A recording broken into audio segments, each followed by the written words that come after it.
Bienvenue dans les voix de Mayotte. Mayotte, Mayotte. Mayotte. Mayotte. Mayotte. Épisode 1.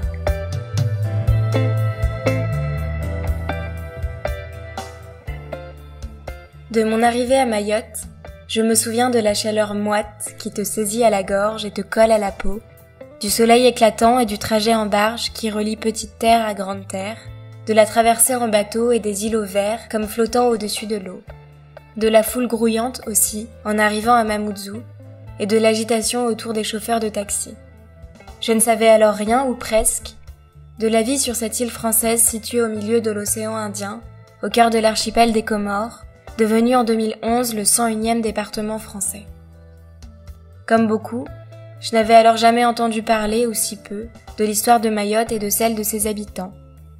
Si cela va bientôt faire 10 ans que l'île a acquis le statut de département français, il semble pourtant que Mayotte continue à sortir des radars habituels, au même titre que certains autres départements français dits ultramarins. Est-ce parce que ce qui s'y joue semble parfois trop loin de la métropole, que la situation de l'île est généralement passée sous silence ? Est-ce la distance culturelle, linguistique ou encore géographique qui tient et maintient l'île à distance des considérations et enjeux métropolitains ? À ces questions, les réponses sont évidemment aussi multiples que complexes. Alors, pour tenter de comprendre ce qui se joue aujourd'hui sur celle que l'on a longtemps dénommée l'île au parfum, je suis allée à la rencontre de celles et ceux qui y vivent aujourd'hui, qu'ils y aient ou non grandi, y vivant depuis quelques semaines ou depuis de nombreuses années, qu'elles espèrent ou non continuer à y vivre. À propos d'immigration clandestine, un département français est plus concerné que tout autre. On en parle rarement. Il s'agit de l'île de Mayotte. Les candidats au séjour affluent de toute l'Afrique. On estime que 30 à 50% de la population est constituée de clandestins. C'est le dossier de cette... Pour ce premier épisode, je suis allée à la rencontre de Solène et Pauline. À Mayotte, elles sont les deux seules salariées de l'association française la CIMAD, qui a pour objectif de défendre le droit des étrangères et des étrangers sur l'ensemble du territoire national. Si cette association est présente en métropole, ainsi que dans certains autres territoires ultramarins, elle joue à Mayotte un rôle tout particulier. Depuis l'indépendance de 3 des 4 îles de l'archipel des Comores en 1975, à la seule exception de Mayotte, les mouvements migratoires entre les 4 îles de l'archipel ont progressivement pris une place de plus en plus importante dans les débats publics et suscitent à ce titre nombre de fantasmes et controverses. D'un point de vue juridique, il prévaut par ailleurs à Mayotte un régime d'exception par rapport au droit commun, justifié par la pression migratoire forte dont ce jeune département ferait l'objet. C'est dans ce contexte que j'ai demandé à Solène et Pauline de commencer par revenir, ensemble, sur ce que l'on entend véritablement à Mayotte derrière les termes étrangers et migrants, ainsi que sur les chiffres auxquels ces termes renvoient. Dans ce territoire devenu le 101e département français il y a 8 ans, près de la moitié des habitants sont étrangers, des Comoriens pour l'écrasante majorité. Les équipes 7 jours ont suivi... Alors, il est intéressant d'abord de revenir un peu sur les chiffres qui sont régulièrement avancés à Mayotte en matière d'immigration. Mayotte est le seul département français où les statistiques de l'INSEE ne sont pas reconnues, ou du moins sont systématiquement remis en cause. On entend très souvent dire qu'un habitant sur 2 à Mayotte se trouverait en situation irrégulière, serait sans papier. C'est important quand même de revenir sur l'instrumentalisation de ces chiffres que l'on nous présente, parce qu'ils nous semblent fantasmés et pas du tout représentatifs des chiffres réels. En réalité, les études de l'INSEE, qui sont d'ailleurs rappelées par le Défenseur des droits dans un rapport récent qu'il consacre à Mayotte, rappellent que si un habitant sur 2 est en effet de nationalité étrangère, la moitié de cette population étrangère est d'abord mineure. Mineur donc, de fait, en situation régulière, puisqu'un mineur n'a pas à disposer d'un titre de séjour avant sa majorité.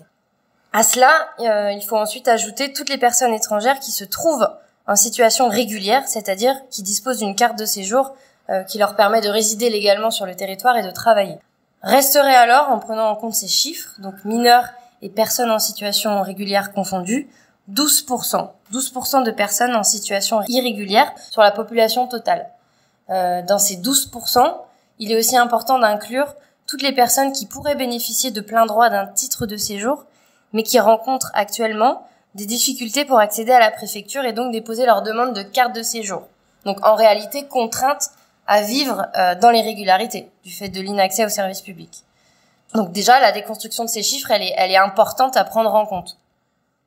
Comme le souligne Pauline, l'une des 2 salariées de la CIMAD, Il est particulièrement important, dans un contexte aussi tendu que celui qui prévaut aujourd'hui à Mayotte, de pouvoir objectiver les chiffres liés au mouvement dit migratoire, de sorte à comprendre à qui l'on fait véritablement référence lorsqu'on parle de migrants ou encore de personnes en situation irrégulière.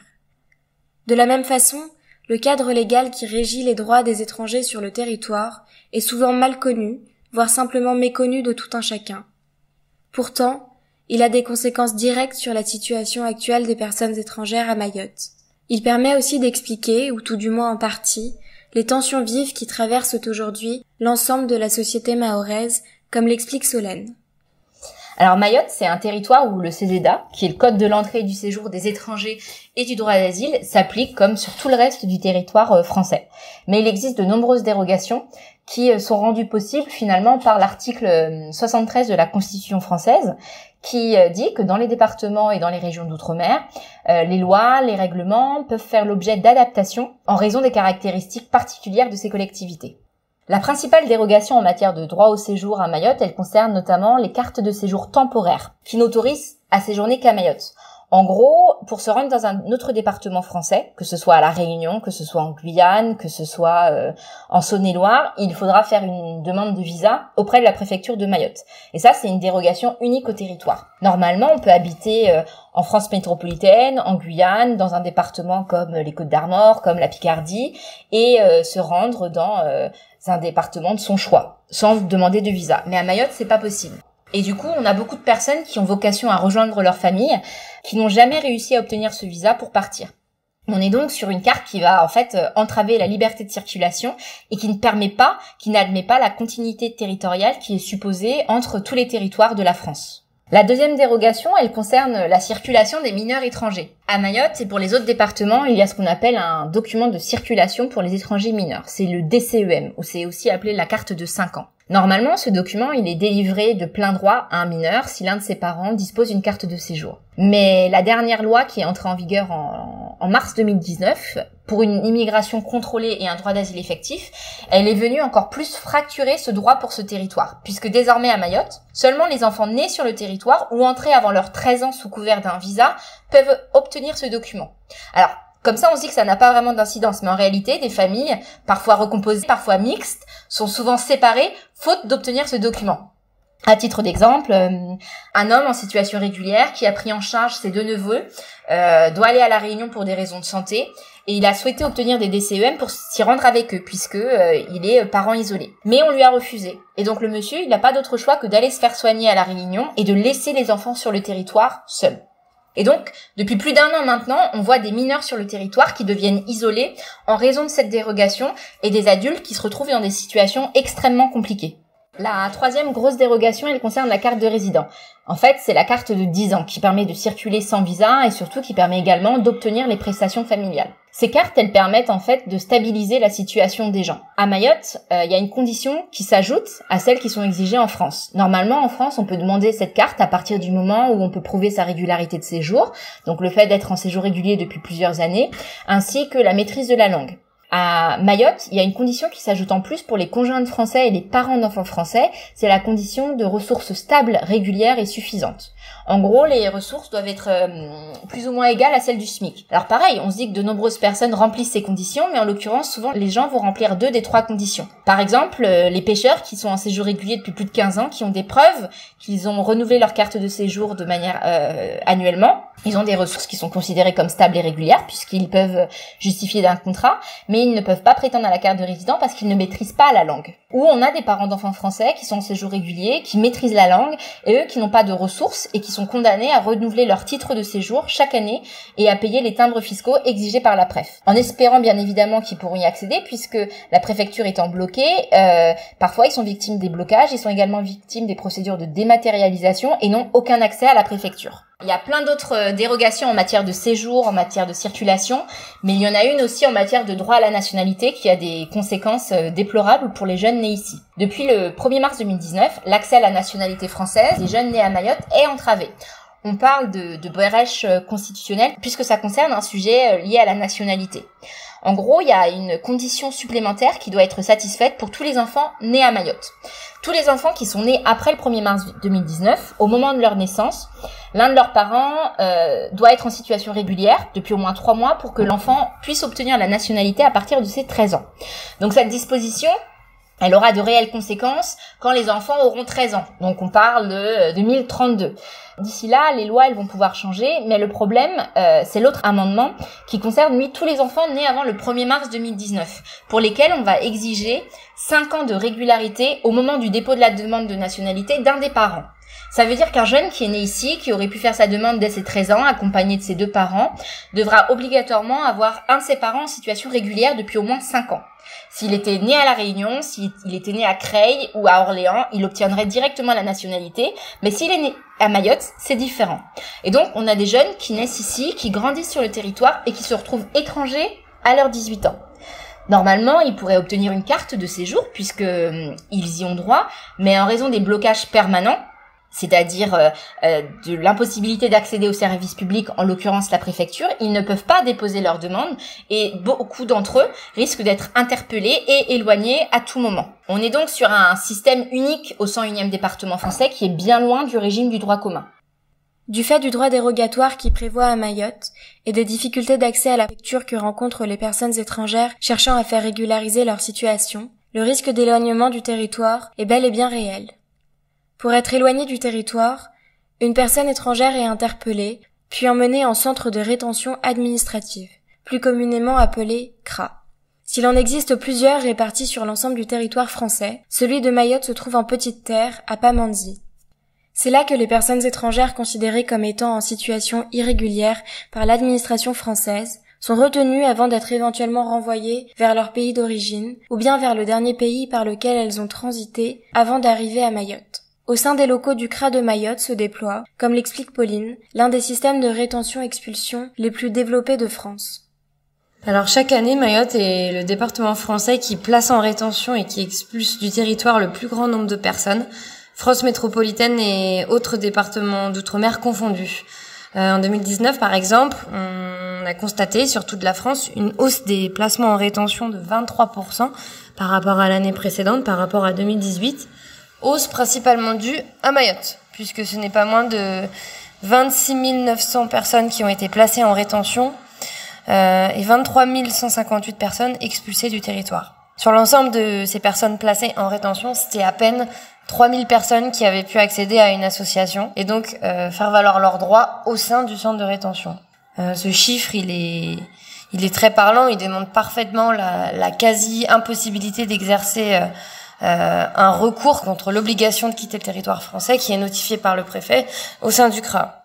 Donc en plus d'un régime dérogatoire qui s'applique également à la rétention à Mayotte et en plus de l'absence de recours effectif contre l'expulsion, on constate également depuis des années la banalisation de certaines pratiques administratives, arbitraires, illégales et en particulier en matière d'enfermement des enfants. C'est toujours important de rappeler que Mayotte, elle fait figure de championne en matière d'enfermement et d'expulsion des enfants. En 2019, c'était plus de 3000 enfants qui avaient été placés en rétention. Alors, si la loi, elle prévoit que la rétention d'un mineur n'est possible qu'en compagnie d'un de ses parents ou de son représentant légal, on observe à Mayotte 2 sortes de pratiques qui contournent et violent ce cadre légal.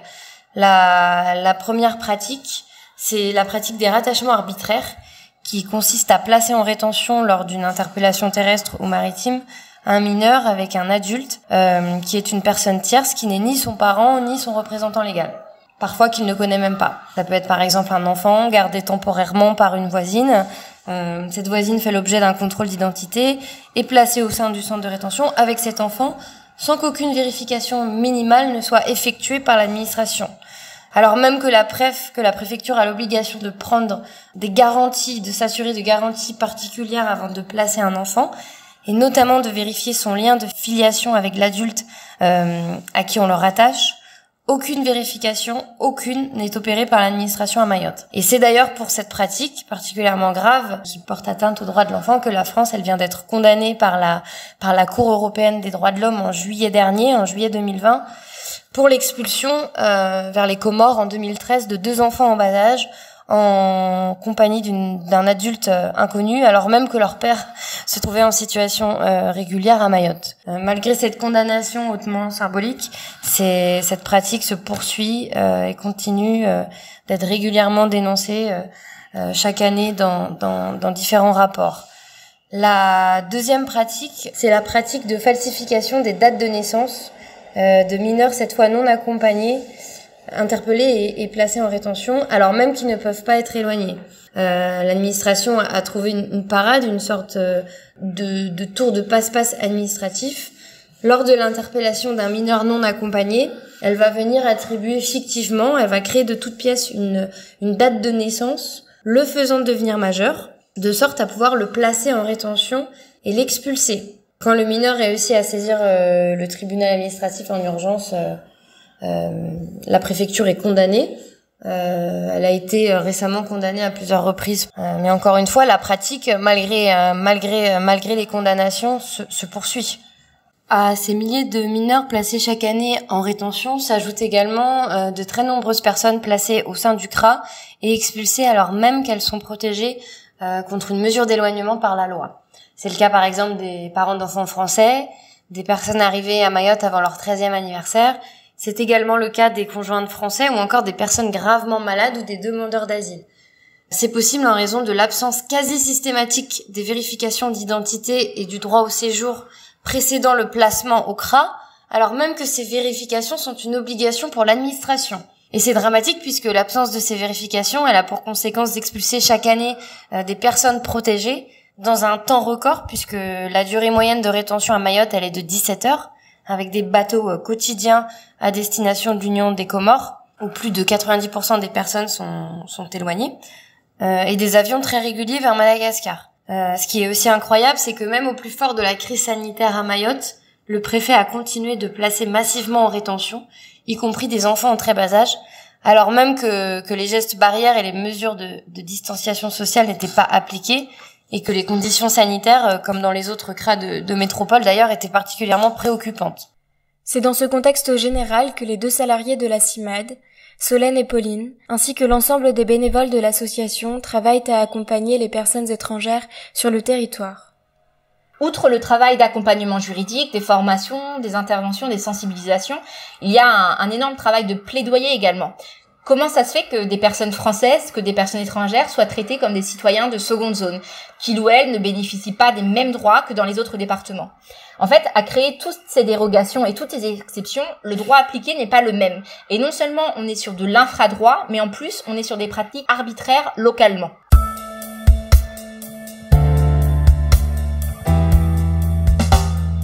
C'est la fin de ce podcast. Merci à Solène et Pauline, salariées de la CIMAD, pour leur contribution précieuse sur la situation actuelle des étrangères et étrangers à Mayotte. Dans les prochains épisodes, nous continuerons à donner la parole à celles et ceux qui vivent et travaillent aujourd'hui sur le 101e département français. Cet épisode a été réalisé par Cécile Massin, sous la rédaction en chef de Nina Guédard, pour Guity News, média en ligne franco-réfugié. N'hésitez pas à aller voir notre site internet, ainsi qu'à nous suivre et nous écrire sur les réseaux sociaux si vous souhaitez discuter des sujets abordés. L'entièreté de l'équipe est pour le moment bénévole. Si vous souhaitez nous soutenir, c'est via l'onglet Faites un don sur guitynews.fr. Merci pour votre écoute et à bientôt.